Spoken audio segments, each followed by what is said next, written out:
m'appelle Elisa Rodriguez, je suis chanteuse de formation. Enfant, j'ai suivi les classes à horaires aménagés musique, spécialité chant choral. Et en fait, ça m'a donné envie d'en faire mon métier. Et puis, assez rapidement, en parallèle de mes premiers concerts, j'ai eu envie de transmettre.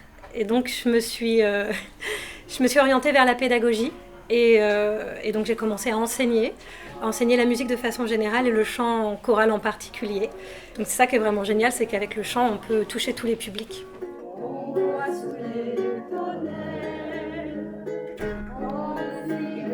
J'ai animé des ateliers de chant choral auprès des résidents.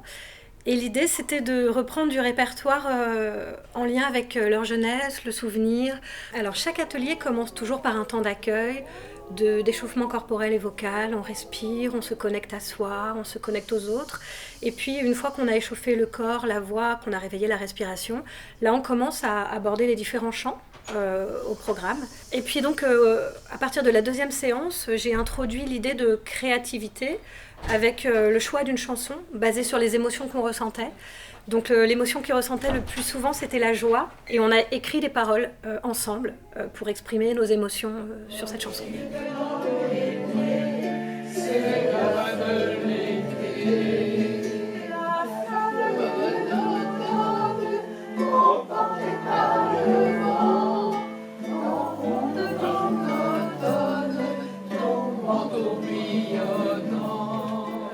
De façon générale, le plaisir de chanter, tout simplement, et plus particulièrement leur faire découvrir l'énergie du groupe, ce que c'est que d'être porté par un collectif qui chante et qui vibre ensemble. Ça, c'est quelque chose, si on n'a jamais chanté en ensemble, on ne l'a pas goûté, et donc c'était vraiment l'occasion d'explorer ça.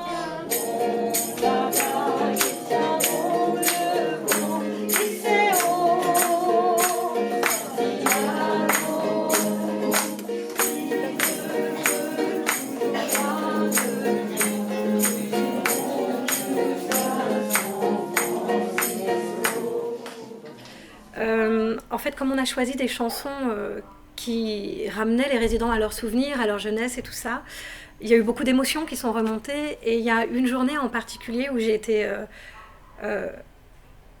prise par surprise et aussi touchée. C'est quand ils m'ont réclamé le petit vin blanc.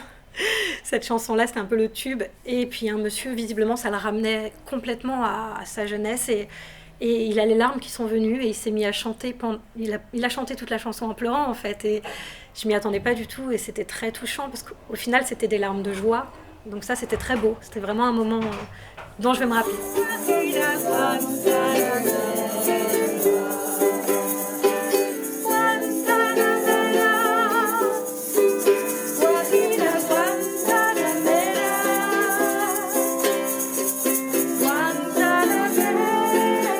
J'aimerais qu'on retienne de ce type d'action, c'est qu'elles sont indispensables parce qu'elles apportent du bien-être et vraiment de l'épanouissement, du lien social, de la joie aux résidents et qu'il faudrait qu'il y en ait plus.